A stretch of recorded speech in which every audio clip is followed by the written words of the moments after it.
Hockenheim 2010. Fernando is faster than you. During the 2010 German Grand Prix, Ferrari found itself in the spotlight for the wrong reasons. Felipe Massa was leading the race ahead of teammate Fernando Alonso when engineer Rob Smedley delivered a message that would become infamous. Fernando is faster than you. This was a thinly veiled instruction for Massa to yield position. He complied, allowing Alonso to pass and take the win. At the time, team orders were banned under Article 39.1 of the sporting regulations, making the act a blatant breach of the rule in spirit, if not explicitly in wording. The move drew heavy criticism from fans, pundits, and media. Ferrari was fined $100,000, but the result stood. The backlash was so significant that it prompted the FIA to drop the team orders ban in 2011, acknowledging that such decisions were often impossible to police. Despite Alonso finishing second in the 2010 championship, the controversy overshadowed the result. Fernando is faster than you remains one of the most cited examples of team order manipulation in Formula One history. Austria 2002. Barrichello hands the win to Schumacher. In one of the most infamous uses of team orders, Ferrari asked Rubens Barrichello to surrender victory to Michael Schumacher at the 2002 Austrian Grand Prix. Barrichello had outqualified and outraced Schumacher all weekend. But with Schumacher already leading the championship, Ferrari instructed Barrichello on the final lap to move aside. He did so visibly and reluctantly at the final corner, allowing Schumacher to win. The crowd at the Red Bull Ring erupted with boos.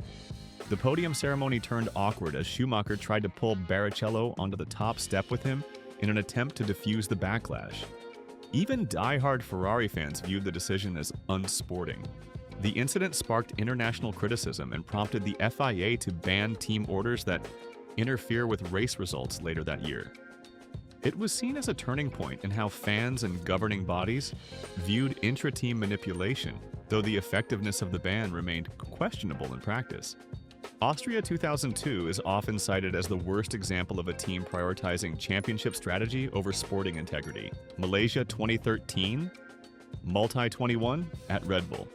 The 2013 Malaysian Grand Prix saw a dramatic intra-team conflict at Red Bull Racing, now known simply as Multi-21. Late in the race, Mark Webber was leading Sebastian Vettel. The team instructed both drivers to hold position using a coded phrase. Multi-21, meaning car hash 2, Webber, should stay ahead of car hash 1, Vettel. Vettel ignored the order and overtook Webber in a fierce on-track battle, taking the win. Webber was furious, believing the agreement had been broken. The post-race tension was palpable. During the cool-down room and podium interviews, Webber openly accused Vettel of ignoring team instructions. Vettel later admitted to the disobedience but refused to apologize, stating he was racing. The incident damaged the already strained relationship between the two teammates and divided opinions within the Red Bull camp and the wider F1 fanbase. It became a defining moment in Vettel's career, showcasing both his ruthless competitiveness and the challenges of managing two top-tier drivers within one team. Brazil 2012, Massa moves aside for Alonso. At the 2012 Brazilian Grand Prix, Felipe Massa found himself in an emotionally charged situation. It was his final home race with Ferrari, and the team was still mathematically in contention for the Drivers' Championship with Fernando Alonso. Despite it being a farewell of sorts for Massa, Ferrari instructed him to let Alonso through in the early stages of the race. The move was met with audible boos from the passionate Brazilian crowd, who had hoped to see their home hero race freely in front of them. While the order was not as direct or controversial as in 2010, it was a painful reminder of Massa's secondary role at Ferrari, a status that had defined much of his later career. The fact that Alonso ultimately failed to win the championship made the sacrifice even harder to justify in hindsight. The incident highlighted how team priorities often override individual sentiment, even in a driver's most personal and symbolic race. For many, it symbolized the end of Massa's autonomy within Ferrari and reinforced the narrative of Alonso's favored status in the team. Suzuka, 1991, Berger yields to Senna, then wins by gift. At the 1991 Japanese Grand Prix in Suzuka, McLaren had already secured the Constructors' Championship, and Ayrton Senna had locked in his third driver's title. Team dynamics, however, remained complex. Gerhard Berger qualified on pole and led the race comfortably. As the race unfolded, McLaren allegedly instructed Berger to allow Senna through to win as a symbolic gesture. Berger complied, slowing to let Senna by. But in an unexpected twist, Senna slowed down on the final straight and handed the win back to Berger, seemingly disregarding the team's intention. He later stated that he did not want to win in that way and believed Berger deserved the victory.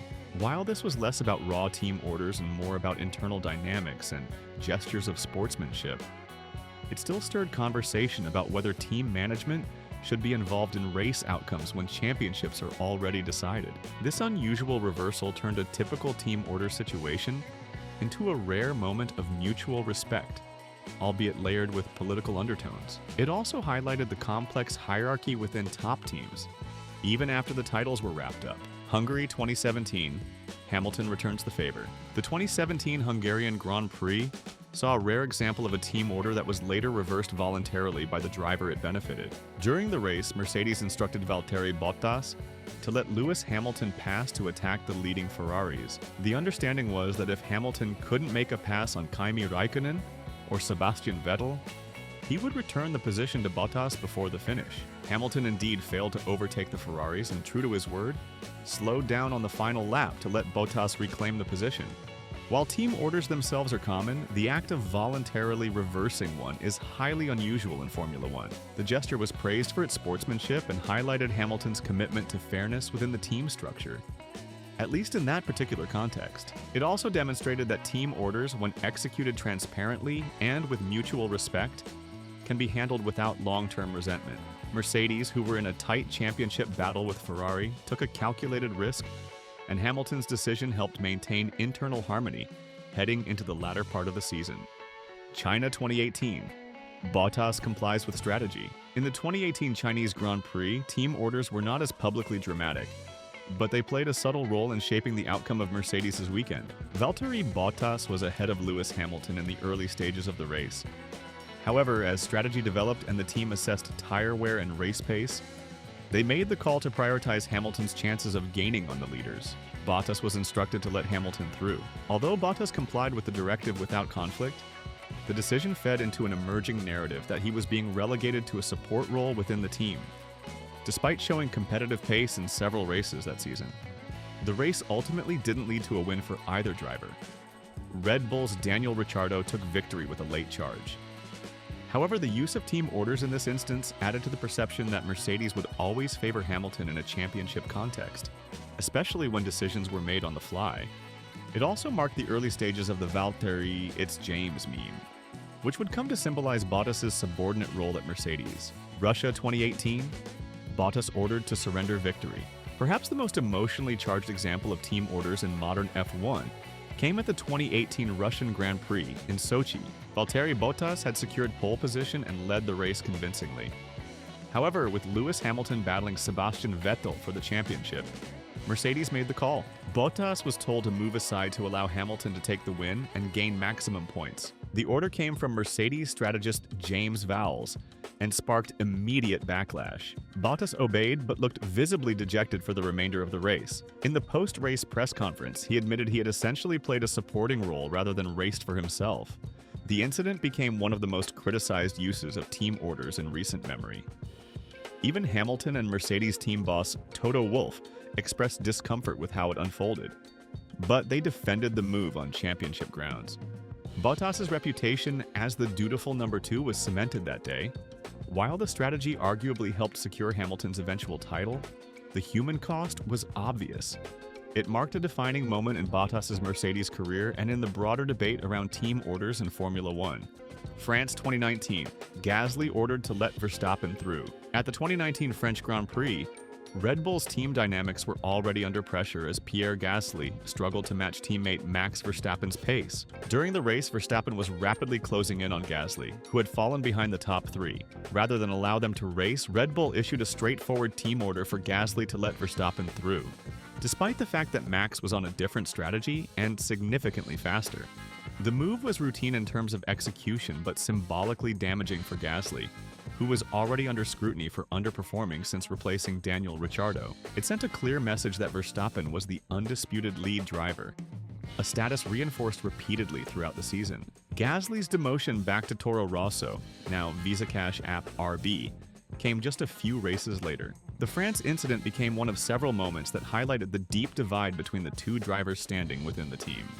Although team orders are part of the sport, in Gasly's case, they became a repeated and public demonstration of his marginalization, making the France GP another notch in a short-lived and difficult Red Bull stint. Turkey 2020, Perez holds position under pressure. During the 2020 Turkish Grand Prix, Sergio Perez, driving for Racing Point, put on one of the most impressive defensive performances of his career, holding off a charging Max Verstappen and Charles Leclerc on a treacherously slippery surface. There was no explicit team order involved, but the team made it clear over radio that Perez needed to hold position at all costs to preserve tire life and bring home points. With Lance Stroll, the team's pole sitter, dropping back due to tire degradation, Perez's role became pivotal.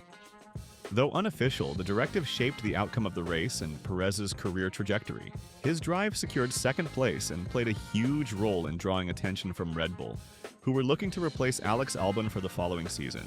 The Turkey GP wasn't an example of a typical let-them-pass order. Instead, it demonstrated the reverse: an implied instruction to not yield, to serve as a strategic buffer, and to protect team interests. Perez executed it flawlessly.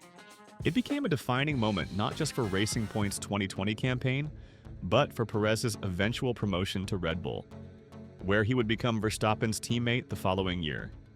Brazil 2022. Verstappen refuses to let Perez through. At the 2022 Brazilian Grand Prix, Red Bull found itself embroiled in controversy when Max Verstappen refused a direct team order to let teammate Sergio Perez pass on the final lap. The instruction came as Red Bull attempted to help Perez secure second place in the Drivers' Championship, a result that would have marked the team's first ever 1-2 in the standings. Verstappen, who had already won the title, was asked to swap places after failing to gain more positions.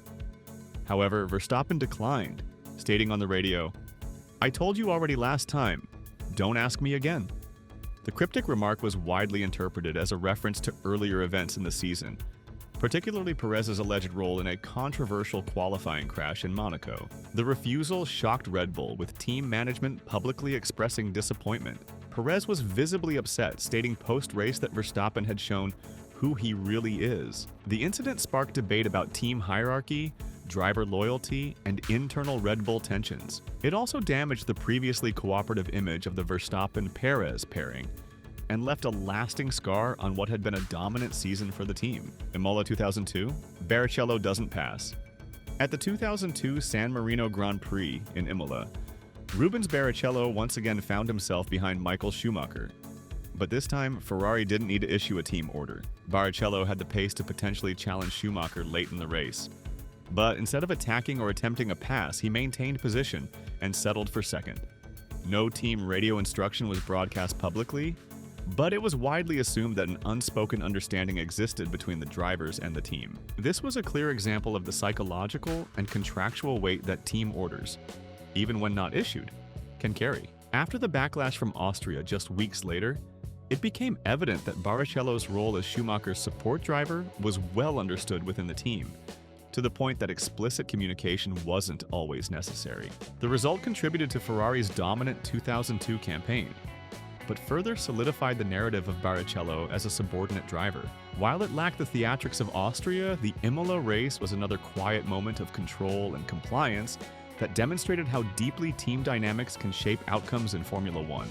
Monaco 2017, Ferrari's strategy switch favors Vettel. At the 2017 Monaco Grand Prix, Ferrari was in a strong position, locking out the front row in qualifying with Kimi Räikkönen on pole and Sebastian Vettel in second.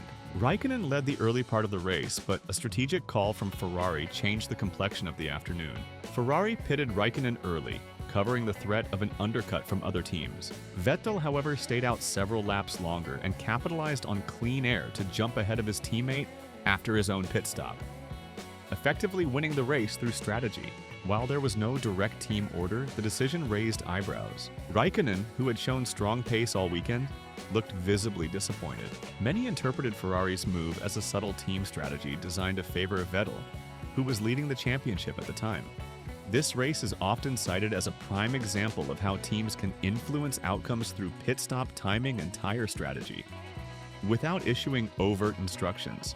It also highlighted the internal pecking order at Ferrari, with Vettel clearly positioned as the title contender and Raikkonen as the support driver. Belgium 1998, Coulthard steps aside for Hakkinen. The 1998 Belgian Grand Prix at Spa was one of the most chaotic races in F1 history, featuring a massive multi-car pileup on the first lap and torrential rain throughout. Amid the chaos, the McLaren drivers, Mika Hakkinen and David Coulthard, were managing the race near the front. After the early incidents, Coulthard ended up ahead of Hakkinen due to timing and pit stops.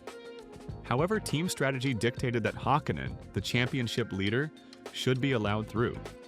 Coulthard moved aside as part of a pre-agreed arrangement, reinforcing McLaren's focus on securing the driver's title for Hakkinen. While the move itself was not controversial given the championship context, it emphasized the use of team orders in a more traditional pre-planned format. There were no theatrics or last-minute calls. Just a straightforward team decision executed as expected. This event stands out more for its setting, in one of the most dramatic and unpredictable races of the decade, than for any particular controversy. It showcased how team orders can be a stabilizing force during unpredictable races, even when chaos reigns elsewhere on the track. Spain 2001. Hakkinen favored over Coulthard. At the 2001 Spanish Grand Prix, McLaren was once again caught in a scenario where team orders appeared to determine the pecking order between its drivers. David Coulthard entered the race with more championship points than Mika Hakkinen, yet strategic decisions during the race favored the Finn. Coulthard had a better start and appeared to be in a stronger position. However, the team placed more emphasis on optimizing Hakkinen's race strategy.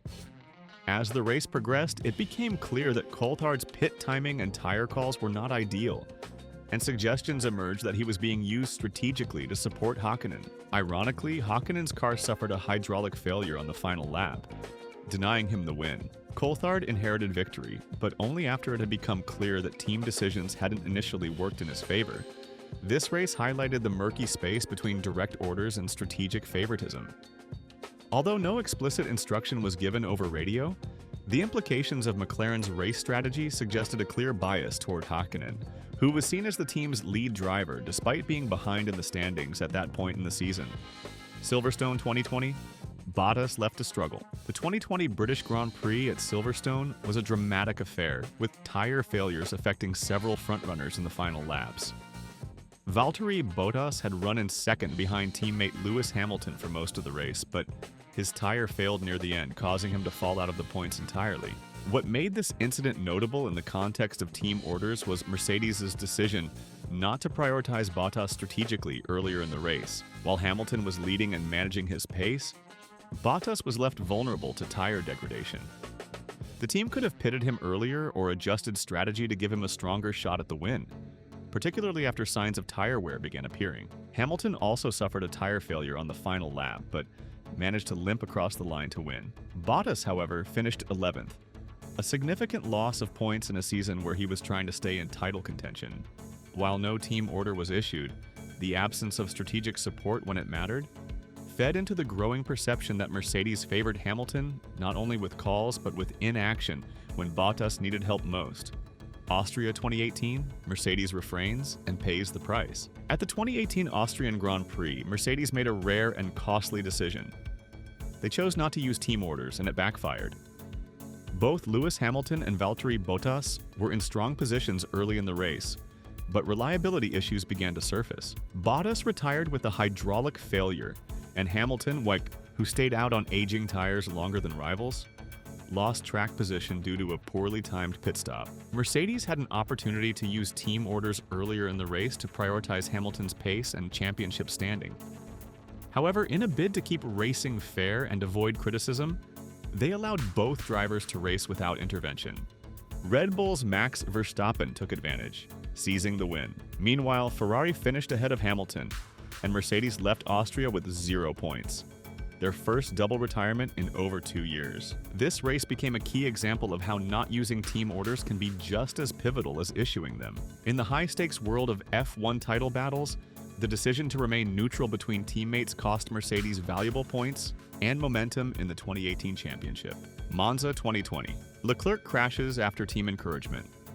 During the 2020 Italian Grand Prix at Monza, Ferrari faced one of its most humiliating weekends in modern history. After Sebastian Vettel retired early with brake failure, all hopes were pinned on Charles Leclerc, who was running outside the top 10 in an uncompetitive car. Despite tire struggles and questionable balance, Ferrari instructed Leclerc over radio to push, encouraging him to extract maximum performance in hopes of a miracle result at their home race. Leclerc responded with full commitment but lost control of the car at the Parabolica corner and crashed heavily into the barriers. Thankfully unhurt, he walked away as Ferrari recorded a double retirement in front of their absent due to COVID-19 home crowd.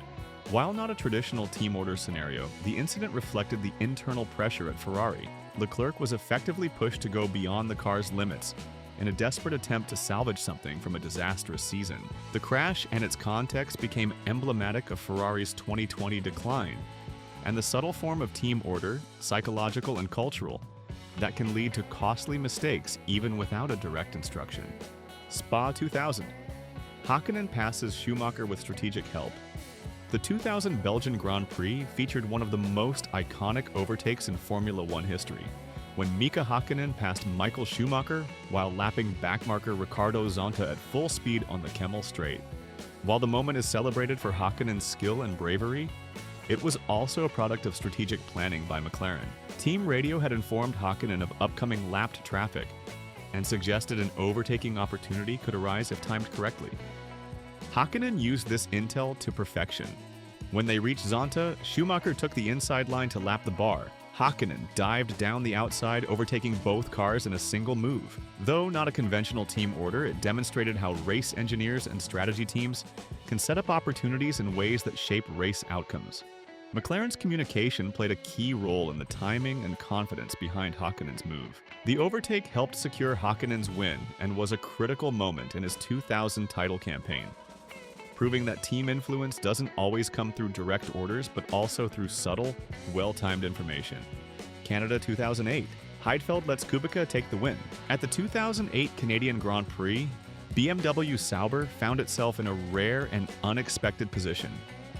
Leading the race with both cars after pit lane chaos, eliminated key contenders. Robert Kubica and Nick Heidfeld were running 1-2, but on differing strategies. To avoid a collision and ensure the team's first ever win, BMW instructed Heidfeld to let Kubica through. The move allowed Kubica to take the victory, his first and only in Formula One, and momentarily put him in the lead of the championship. Heidfeld, however, had to settle for second and never returned to the top step of the podium in his career. While the decision made strategic sense, it left a bitter aftertaste for Heidfeld. Years later, it remained a sore point as his career ended without a win, despite 13 podiums. The race remains a poignant example of how team orders, even when rational, can have lasting personal consequences. BMW got its win, Kubica got his moment, and Heidfeld got another reminder of how narrow the margins in F1 can be, and how easily success can be handed off under team control.